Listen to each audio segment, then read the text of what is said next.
వాతం, తాజియా మరియు తమను తాము గాయపరుచుకోవడం ఎందుకు తప్పు?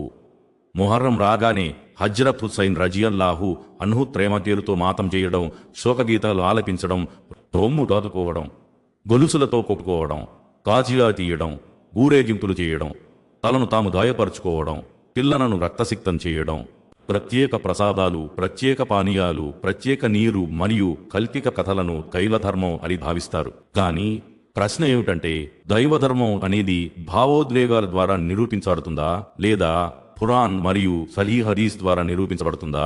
హజ్రత్ హుసైన్ రజియల్లాహు అన్హు పట్ల ప్రేమ ప్రతి విశ్వాసి హృదయంలో ఉంది. ఆయన అమరత్వం ఒక గొప్ప విషాదం. కానీ ఇస్లాం మరణం లేదా అమరత్వంపైన ప్రతి సంవత్సరం మతం చేయడం, శరీరాన్ని కొట్టుకోవడం, రక్తం చిందించడం, శోకాలు పెట్టడం లేదా దుఃఖాన్ని ఆరాధనగా మార్చుకోవడాన్ని ఎన్నడూ నేర్పించలేదు. అల్లాహ్ సెలవిస్తున్నారు, మరియు మిమ్మల్ని మీరు నాశనంలోకి నెట్టుకోకండి. ఇవు సెలవిచ్చారు, మరియు మిమ్మల్ని మీరు చంపుకోకండి.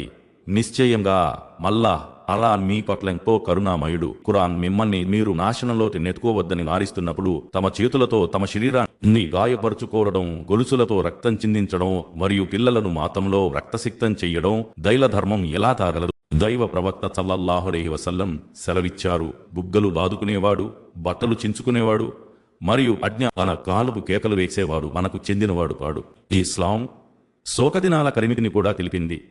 ఏ మృతునిపైనైనా 3 రోజుల కంటే ఎక్కువ శోక దినాలు లేవు, కేవలం భార్య తన భర్త మరణానికి 4 నెలల 10 రోజులు పాటించడం తప్ప. ఇప్పుడు న్యాయంగా ఆలోచించండి. ఒకవేళ ప్రతి సంవత్సరం మాతం చేయడం, రొమ్ము బాదుకోవడం, గొలుసులతో కొట్టుకోవడం, రక్తం చిందించడం మరియు శోకాలు పెట్టడం దైవధర్మం అయి ఉంటే దానిపై ఏదైనా సహీహ్ హదీస్ ఉండేది లేదా ప్రవక్త అనుచరుల ఏదైనా ఆచరణ నిరూపితమై ఉండేది. దైవ ప్రవక్త సల్లల్లాహు అలైహి వసల్లం గారి మరణం ఈ సమాజానికి అన్నిటికంటే పెద్ద దుఃఖం. సన్మార్గం చూపిన ఖలీఫాలు అమరులయ్యారు. హజ్రత్ హంజా మరియు ఉహుద్ యుద్ధ అమరవీరులు అమరులయ్యారు. అయినా ప్రవక్త అనుచరులు ఎన్నడూ వార్షిక మాతం చెయ్యలేదు, తాజియాలు చెయ్యలేదు, గొలుసులతో కొట్టుకోలేదు, తమ శరీరాల నుండి రక్తం చిందించలేదు.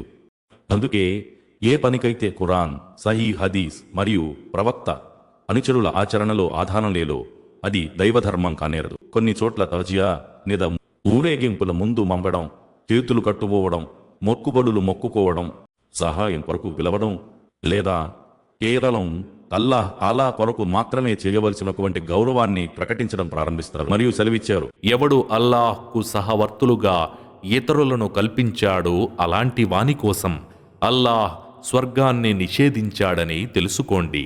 అతని నివాసం నరకాగ్ని.